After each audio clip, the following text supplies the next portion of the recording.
Salut, sunt Gabi de la Isotherm și astăzi îți voi face cunoștință cu cele două tipuri de material pe care le folosim cel mai des.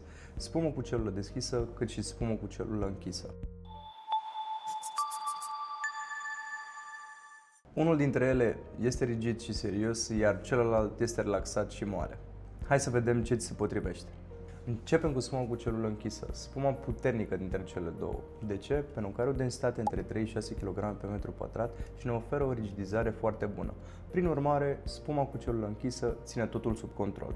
Eficiență termică excelentă, vorbind în coeficient mic, foarte bun pentru fundații, terase, plăci de beton, chiar și acoperișuri. O folosim când vrem, rigidizare, bariere de vapori, consum redus, pentru că are eficiență mare pe grosimi mici.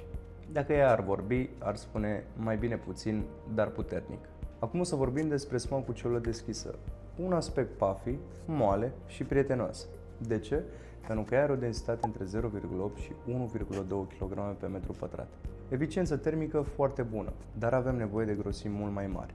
Ea este folosită atunci când avem de izolat acoperișuri, mansarde, pereți interiori, cât și tavane. Dacă ea ar avea personalitate, ar spune în felul următor: lasă-mă să mă extind și o să acopăr tot. Pe scurt, diferențele tehnice dintre cele două materiale. La densitate, celula închisă egal mare, celula deschisă egal mic. La eficiență, spuma cu celulă închisă maximă pe grosimi mici, iar spuma cu celulă deschisă excelentă, dar în grosimi mai mari. Despre aplicare putem spune în felul următor: spuma cu celulă închisă se folosește pentru zonele expuse, iar spuma cu celulă deschisă pentru zonele din interior. Nu există mai bun sau mai rău, ci există ceea ce se potrivește pentru proiectul tău.